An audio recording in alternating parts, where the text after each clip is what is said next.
रात्री आम्हा सगळ्यांना इकडे का बोलवलं? काही अर्जंट काम आहे का? हो ना प्रीतम, काय झालं लवकर सांग, मला टेन्शन येते. बाबा टेन्शन घेण्यासारखं काही नाहीये. पारूचा एक निरोप आहे आपल्या सगळ्यांसाठी. तो पारू? अरे कुठे आहे ती? आम्हाला न सांगता निघून गेलीये. बरं काय निरोप दिलाय तिने? आणि ती सुखरूप आहे ना? हो हो सुखरूप आहे ती. फक्त ती कुठे आहे तिने मला पण सांगितलेलं नाहीये. जेव्हा मी तिला सांगितलं ना की आई आणि दादामध्ये जरा अबोला निर्माण झालाय, ते दोघं एकमेकांकडे बघत पण नाहीयेत, तेव्हा तिने मला त्या दोघांना एकत्र आणण्यासाठी एक कमाल आयडिया सांगितली. काय? पारुने आयडिया? तिने आयडिया दिली म्हणजे भन्नाटच असणार आहे ती, आणि लवकर वर्क होणार ती. हो. एक लवकर सांग काय झालंय ते. हे बघ, त्या दोघांच्यातला दुरावा मला बघवत नाही आता. हो हो मी सांगतो.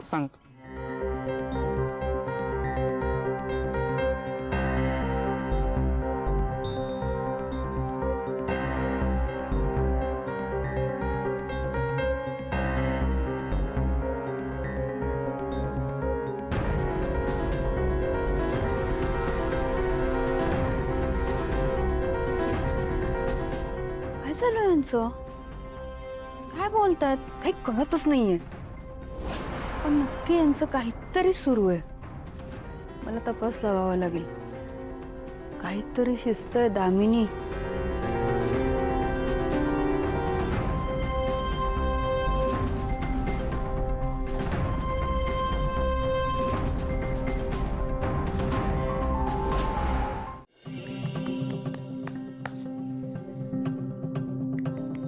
श्रीकांत, काय झालंय? का अशा फेऱ्या मारतोयस? काय झालं, मोहन सांगत होता की ऑफिसमध्ये आज खूप महत्वाची मीटिंग आहे, पण तू तर जाऊ शकणार नाहीस ना, म्हणून तो म्हणत होता की तू तिथे असणं महत्वाचं आहे. पण तुला ह्या अशा अवस्थेत सोडून जाता येत नाही का मला? मी ठरवलं, मी मी मी नाही जाणार. अरे श्रीकांत, असं काय करतोयस? हे बघ, माझा पाय आता बरा आहे, एवढं काही झालेलं नाहीये, आणि मोहन म्हणतोय ते बरोबर आहे. जिथे मी नाही जाऊ शकत तिथे तू जाणं गरजेचं आहे. त्यामुळे मला असं वाटतं की तू जायला हवंस ऑफिसला. नाही का?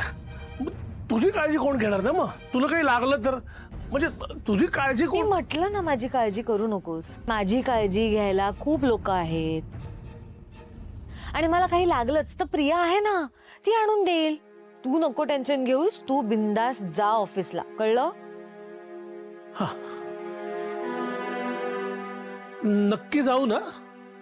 हो. हा. हे बघ, काय अडचण आली तर आठवणीने मला फोन कर. हा, आणि काळजी घे स्वतःची. हो. हा, ते नक्की जाऊ ना? श्रीकांत, जा. जातो, तू काळजी घे. पण हा, काळजी घे.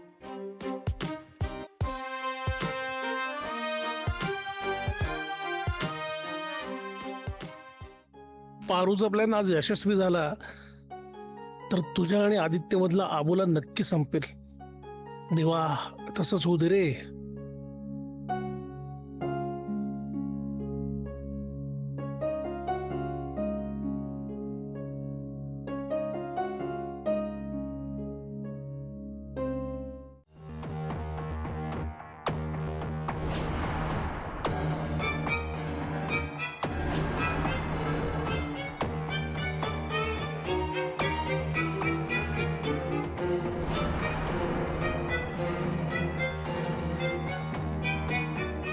नको नको नको, सहज हाताला लागेल असं पाणी नको ठेवायला. मुद्दाम जरा लांबच ठेवते पाणी. त्या निमित्ताने का होईना आदित्य बाबांना हाक तरी मारतील.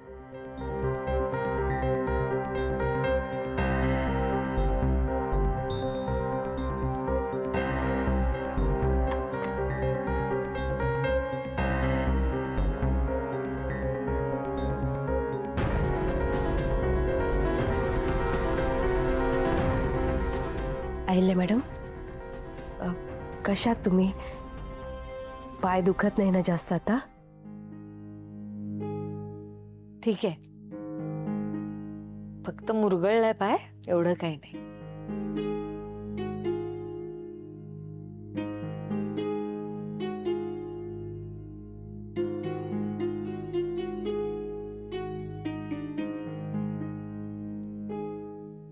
सावित्री, काही बोलायचंय का तुला?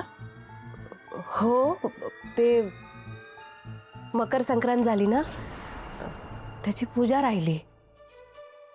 आम्ही सगळ्याजणी जाणार होतो, पण गडबड झाली ना, त्यामुळे.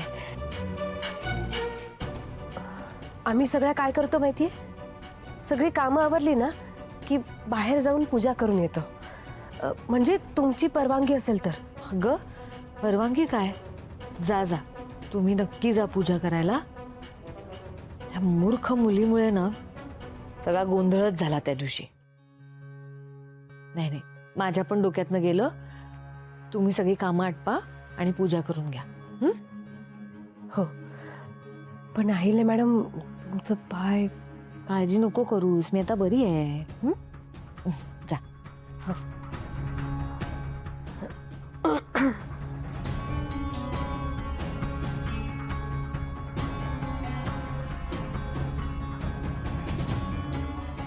माफ करा मॅडम, मी खोटं बोलले तुमच्याशी. पण पर्याय नाहीये आमच्याकडे. कारण तुम्हाला आणि आदित्य बाबांना पुन्हा एकत्र आणायचं असेल तर आम्हाला हे खोटं बोलावंच लागणार आहे. आम्ही सगळे घराबाहेर गेलो ना तरच तुम्ही दोघं मनमोकळेपणाने बोलू शकाल.